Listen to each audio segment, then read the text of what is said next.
The server room at Fort Calhoun never slept. Humming racks lined the narrow corridor like steel sarcophagi, their blinking lights pulsing a quiet rhythm, heartbeat of the intelligence wing. Elia Vance knelt beneath one of the older mainframes, soldering tool in hand, her face half lit by the flicker of the screen. A few soldiers passed by behind her, boots thudding against concrete, never bothering to look down. She wore no rank. No ribbons. Just faded olive cargo pants, scuffed boots, and a black utility jacket with "Civilian Tech, Level 2" stitched over the breast pocket. "Yo!" A private laughed, nudging his buddy as he gestured toward Elia. "You see that ink?" She had leaned forward just enough that the collar of her jacket dipped, revealing a glint of silver at the edge of her collarbone. Not flashy, just precise. Circuitry. Geometric. Like something you'd see in a sci-fi film. "Looks like a motherboard had a baby with a tribal tattoo," the other one joked. They cackled. She didn't react. Just tightened the bolt with steady fingers and stood. Her eyes, gray, unreadable, passed over them once. The laughter died down faster than expected. "Elia," called Sergeant Wallace, emerging from the security office, clipboard in hand. "We need the West Tower chem feed relinked by 1700. Something scrambled the input relay." She nodded silently and walked past the soldiers, ignoring the snickers still trailing behind her.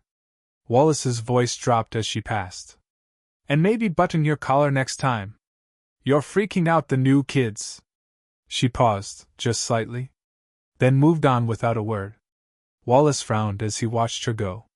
There was something strange about her walk, not fast, not slow. Balanced. Purposeful. Like every step had been tested before it landed. She wasn't tall, maybe 5'5" on a good day, and lean, almost wiry. But not fragile. More like tension coiled under skin. In the mess hall later that evening, the jokes picked up again. "She's gotta be some weird coder artist," said Private Chin, tossing a chip into his mouth. "Bet she's got a VR headset and 3 cats in her barracks. You seen how fast she recompiled that drone AI last week?" Someone added. "I swear she typed like she was possessed." No one noticed Captain Ryland seated 2 tables behind them, quietly pushing food around his tray. He'd seen her that day too, crouched over the broken relay, repairing it with a level of speed and confidence that made his pulse tick. But what really caught his attention was something the system flagged and then immediately deleted when she logged into the terminal. User, access override. Protocol echo. Clearance unknown. Log expunged. Reason, internal blacklist directive. Do not pursue. Ryland hadn't heard of Echo since Kandahar, 2010. And even then, only in the kind of stories veterans told with a shot of bourbon and a quiet glance over their shoulders. He stared at his untouched food. "No way," he whispered. The power glitch hit just before midnight. At first, it was subtle, a blink in the overhead lights near the West Tower. Then, all at once, half the surveillance feed across Fort Calhoun went black. Monitors flickered, camera angles froze, and the base's internal AI stuttered in confusion before defaulting to manual override. Captain Ryland was already moving, his boots pounding across the corridor as emergency lighting cast long shadows through the intel hub. "Where's the failure point?" he barked, storming into the comms room. "We're narrowing it down," said Lieutenant Marquez, fingers flying over the control panel. "It's not a system breach. There's no external ping, no malware. Something corrupted the root relay from inside. Maybe a fault in the grid?" Ryland didn't answer. A junior analyst muttered. "Could be that old CivTech. Vance. She's always crawling around in the systems." Ryland stiffened. "Where is she now?" The analyst hesitated. "She was logged into Terminal 12C, just before the outage." Ryland turned and left without another word. Outside, wind kicked dust against the sides of the barracks. Elia crouched beside the central node tower, face barely visible under the rim of her hood. Her gloved fingers were typing on a portable terminal tethered directly to a circuit board inside the access panel. Cables glowed faintly beneath her hands, lines of code scrolling fast across the small screen. Data, raw and unfiltered, streamed past. "Come on," she whispered, lips barely moving. "You're too smart to break like this." Behind her, Boots approached. "Vance." She didn't flinch. "It's the neural loop buffer. System tried to update itself and failed the checksum. Manual bypass is the only fix. You're supposed to report to base command when systems fail," Ryland said. "I did. But they were looking in the wrong place." Again. He stepped closer. Her screen blinked once, then rebooted, full reconnection to the West Tower feed. Instantly, a dozen cameras came online. Elia unplugged the terminal and stood slowly, brushing dirt off her knees. "How did you know where to look?" Ryland asked. "Experience. More than you should have." She met his gaze then, level, calm, unafraid. "I didn't join the military to be interrogated, Captain. I was hired as support. Let me support." "But you weren't always support, were you?" She said nothing. Ryland reached into his pocket, pulled out a printed archive slip, one he wasn't supposed to have. He unfolded it slowly. "Echo Protocol," he said softly. "Authorized under Directive Blackbird. Personnel listed, redacted. Digital trail, erased. Operation status, terminated, 2011. He looked up. Only one thing linked to it. A tattoo. Fractal wing sigil. Worn by its lead operative.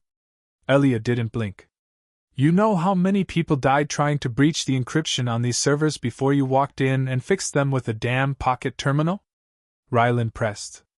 "You expect me to believe you're just a support tech?" She turned, prepared to walk. "Why disappear?" he asked. "Why come here?" She paused. "Because this is where the noise stops. Because this is where people don't ask questions, until they do." Ryland watched her vanish into the shadows beyond the tower, the light from her terminal screen the last thing to fade. In his hand, the classified document trembled slightly in the desert wind. The next morning, Fort Calhoun resumed its rhythm. PT at dawn, weapons checks at 8, drone patrols at 10.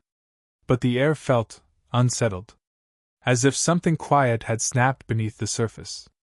In the chow hall, soldiers murmured over trays of scrambled eggs and powdered coffee. No one mentioned the outage. But everyone noticed that the cameras, the ones near the barracks that had been offline for months, were suddenly crystal clear. The grainy feeds had sharpened overnight. Auto-track targeting was cleaner. No request had been filed for a tech fix.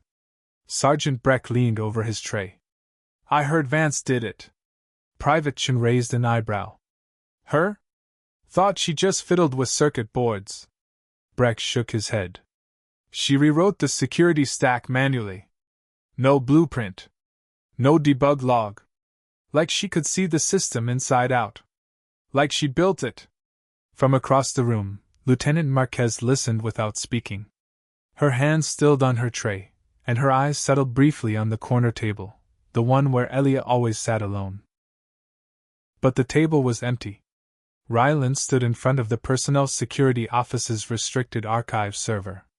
His clearance was level 5, enough to access most redacted files, but not black cell directives. Still, he'd spent enough time in special ops to know how to ask questions no one wanted to answer. He inserted a bypass token. The interface lit up. Query Echo Protocol. Result: access denied. Security clearance level 7 required. Notice: attempt logged. Oversight notified. He cursed under his breath. Then tried again, differently. Query personnel transfer logs, civilian intake, Fort Calhoun, last 5 years. Filter: Elia Vance.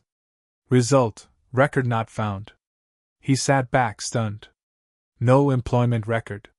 No vetting documentation. No background file. Yet she had a valid ID badge and biometric access.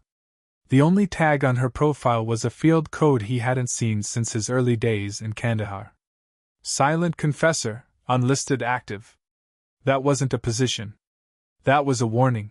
Outside, in the equipment hangar, Elia stood beside a grounded surveillance drone, hands deep in its open chassis. The repair crew had written it off after a crash. Faulty core, they said. Beyond repair. But her fingers traced the micro-cabling like they were reading Braille. Her movements were hypnotic, no hesitation, no missteps. She realigned a power coupler and flashed the onboard firmware from a device that wasn't military-issued. Sergeant Nolan, watching from the other side of the hangar, muttered to the technician next to him.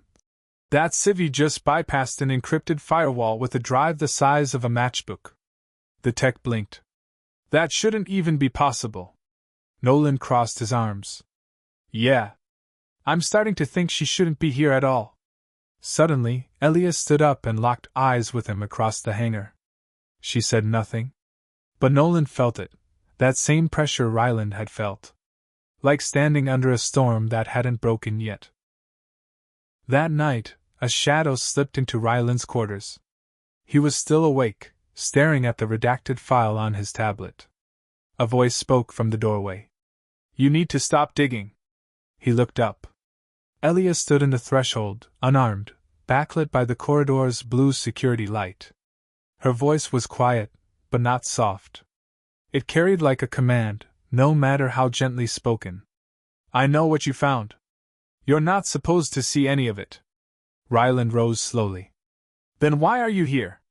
Because people like you don't stop unless someone tells you what's behind the door. He studied her carefully. So tell me. She walked in. Sat in the chair opposite. Crossed her legs. Folded her hands. No fear. Echo Protocol wasn't a unit. It was a firewall. A firewall? A human shield. When digital warfare became the front line, Echo was formed to act as the last manual override. We weren't hackers. We were disablers. One mistake, one breach, and we pulled the plug. Cut power. Scrub systems. Fake outages. Rewrite reality. We worked in the seams, between code and consequence. Ryland exhaled. And the tattoo? She touched her collarbone absently. Identification. Only visible under certain lights. The broken wing sigil meant you'd burned your way out. Retired. Silenced. It was supposed to keep people away. But it didn't. No. She stood. Curiosity always breaks encryption eventually. Before she left, she turned at the door. You're a good officer. But this is your last warning. Don't dig further. Then she was gone, leaving Ryland with a single truth. He wasn't scared of her. He was scared of how many more like her might still be out there. It was just after 0300 when the alarm shattered the silence. A shrill mechanical cry echoed through Fort Calhoun's halls, followed by the cold, sterile voice of the base AI. Security breach, Sublevel 3. All personnel remain in quarters. Repeat, all personnel remain in quarters. Lieutenant Marquez rolled out of bed with her sidearm already drawn. Her comm crackled. Unknown entry point. No visual confirmation. Internal drones offline. We're blind. 2 levels below, where the server clusters lived in frigid air behind layers of reinforced steel, a figure moved through darkness like a shadow slipping between shadows. No access badge. No biometric confirmation. No record. They weren't here to steal, they were here to erase. Lines of data blinked off the central feed one by one. Personnel logs. Operation reports. Tactical drone telemetry. Files with no names and dates long since blacked out. Someone was wiping history clean. But as the intruder reached the final data bank, a voice whispered through the dark. Turn around. The figure froze. Elia Vance stepped forward, her face pale in the blue monitor glow, unarmed. Just her. And a portable drive glowing in her palm. You were never supposed to find this place, she said. The figure turned, tactical suit, matte black visor, face hidden. But Elia didn't need to see the face. She already knew. You're late, she said. You always were. Flashback. Kabul, 2009. Echo Protocol Operation, Ash Light. The wind howled over the rooftop as Elia crouched next to a relay tower, decrypting a hard-line satellite feed under enemy fire. Her fingers worked faster than her mind, operating purely on instinct. Each second lost meant one more target unaccounted for, one more team cut off. Behind her, a man with a deep scar under his eye knelt at Overwatch. "We've got 5 minutes, Vance." "I need 6. He laughed. "Always the overachiever." She finished the last command line and looked back. "You ever wonder if we'll walk out of this one?" He clicked the safety off his rifle. "No point wondering about ghosts." They both knew what Echo was. A mission without medals. A role without rank. A job that erased your name the second it started. Back then, she trusted him. He was her partner. Her only friend in a world where trust was a liability. Back in the present, Elia's voice was softer now. "Are you here to finish what they started?" The masked figure said nothing, then reached up and removed the helmet. He hadn't aged well. Gaunt. Eyes hollow from a decade of shadows. The scar still ran beneath his right eye, though now it had faded into a ghost of its former self.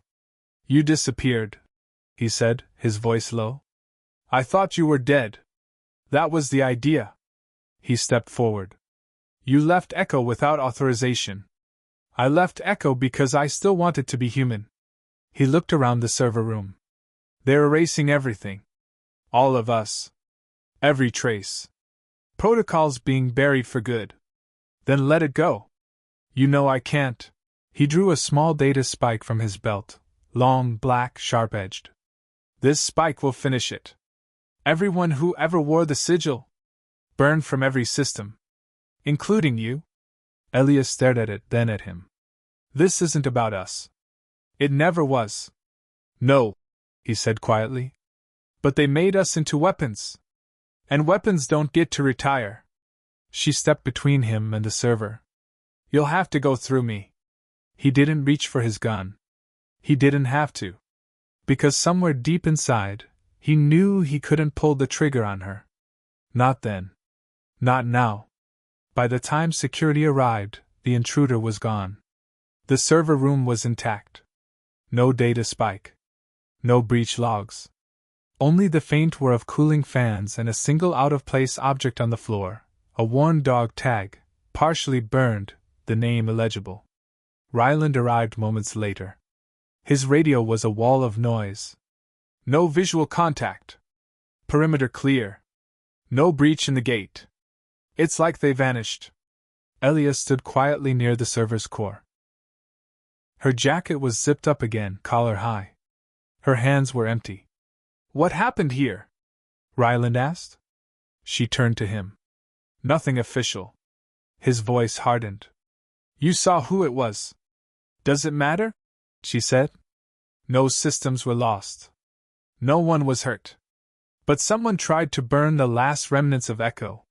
She didn't deny it. Ryland took a step forward. "Elia, I read everything I could. The after-action reports. The blackout directives. The forced disappearances. Echo wasn't just a firewall unit. You were field operators. Tactical saboteurs. Surgical disruptors. The kind of people the Pentagon can't admit ever existed. And now we don't," she said flatly. "I don't think you're safe." She turned away. "I haven't been safe in 15 years. He didn't follow as she left. But the feeling stayed, a sense that the ground beneath Fort Calhoun was beginning to shift, and something deep below was waking up. Meanwhile, far across the desert, inside a temporary installation hidden beneath an abandoned fuel depot, a voice whispered through a secure line. "She's still active," said the man with the scar. The receiver on the other end stayed silent. "Vance survived the recall. She's off-grid but not disconnected. Someone's watching her now, base command sniffing too close." "How many know?" the voice asked. "Just one officer. Ryland. He's asking questions." "Then we're out of time," the voice replied. "The old protocols are reactivating. I told you this would happen. We should have erased her sooner." You tried, the man said darkly. A long pause. Terminate Echo. All of it. No more survivors. Later that evening, back on base, Lieutenant Marquez knocked quietly on Ryland's office door. He was still at his desk, half asleep over a spread of files. I just got flagged, she said. He rubbed his eyes. Flagged how? Someone tried to access my personnel record using clearance I've never seen before. From outside the base. Through a buried protocol channel. What channel? She handed him a slip of paper. Proto ID, E0CH0. Ryland's pulse ticked. They're watching us, he whispered. She nodded. And they want her gone. Out on the tarmac, Elia stood alone under the floodlights, staring up at a training drone as it buzzed quietly overhead. She heard them coming before they arrived, 3 soldiers walking toward her, boots on gravel, tense and deliberate. Miss Vance, the lead said. She didn't turn. Orders from base command. You're being reassigned. Effective immediately. Transport departs in 30. She finally faced them. I never requested reassignment. The soldier shrugged. Doesn't matter. You've been flagged as non-essential to this facility's operations. Behind him, another soldier adjusted the strap on his sidearm. Elia's voice dropped to a low murmur. Are you sure those are the real orders? Don't push it, ma'am. She narrowed her eyes. I'm not the one being pushed. The convoy rolled into Fort Calhoun just before sunrise. 2 unmarked black trucks, military grade, no unit insignia. A team of operatives stepped out, clean uniforms, blank badges, eyes like mirrors. Special Projects Division. Ghost handlers. The kind of personnel who showed up when secrets needed erasing. Captain Ryland stood at the edge of the tarmac with Lieutenant Marquez, watching the approach. They're not here for reassignment, she said. No, Ryland replied. They're here to make her disappear. In the old drone repair hangar, Elia packed a duffel with precise, practiced efficiency. Every movement deliberate, every choice made with quiet finality. She'd known this moment would come. She glanced at the empty rack beside her, where her portable terminal used to rest. Gone. Taken. She exhaled once and zipped the bag shut. Then she looked to the far corner of the room, a ventilation grate, almost hidden behind a stacked crate of rifle batteries. She crossed the floor, knelt, and slid it aside. Inside was a small black case. She hadn't touched it in 11 years. Her fingers trembled for the first time in years as she opened it. Inside, an encrypted military communicator, a fingerprint-sealed drive, and her old badge, the one burned with a code no longer recognized by any existing system. Echo 7. She stared at it for a long moment, then slipped the badge into her pocket. The Special Projects team swept the hangar in seconds. She was gone. No sign of her departure, no digital trail, no surveillance footage. Just a message burned into the drone maintenance terminal, displayed in white text on a black screen. You built ghosts. You forgot ghosts don't die, they vanish. Ryland met them near the command tower. Where is she? The lead handler asked. She left, Ryland said. No one leaves without a transport record. She didn't use a transport. They stared at him. Do you have any idea what she really was? Ryland's jaw tightened. I think she was the only reason this base ran smoothly. I think you buried people like her so deep, you forgot they were holding everything up from below. You're obstructing. No, Ryland cut in. I'm remembering. 3 weeks later. A small storage shed in Montana was discovered empty by a supply team. The lock had been bypassed.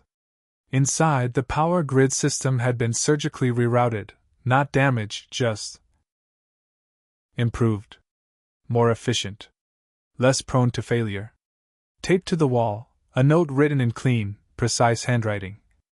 Not everyone who fixes things is just a mechanic. Some of us learned to rebuild the world quietly, so no one had to notice it was broken in the first place. No name. No signature. Back at Fort Calhoun, life continued. New recruits arrived. Old ones were rotated out. The server stacks were quieter now, less temperamental. Someone had embedded an AI diagnostic module that no one could trace. The maintenance teams swore they didn't do it. And in the central barracks hallway, a small etching appeared under the old logistics plaque. High voltage echo lives quietly. No one admitted to carving it. No one erased it either. Captain Ryland transferred 6 months later to a Cybericon unit in Germany. But on his last day, he found a parcel waiting in his quarters. Inside was a patch, matte gray, simple. A fractured wing inside a hexagonal circuit. And a single card. You asked the right questions?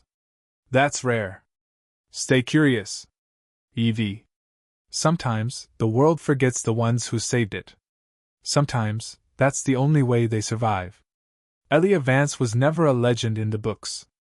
But in whispered stories across military bases, passed from one late-night guard shift to another, a phrase began to circulate. She fixed things before they broke. No rank. No name. Just echo. And echoes never truly fade.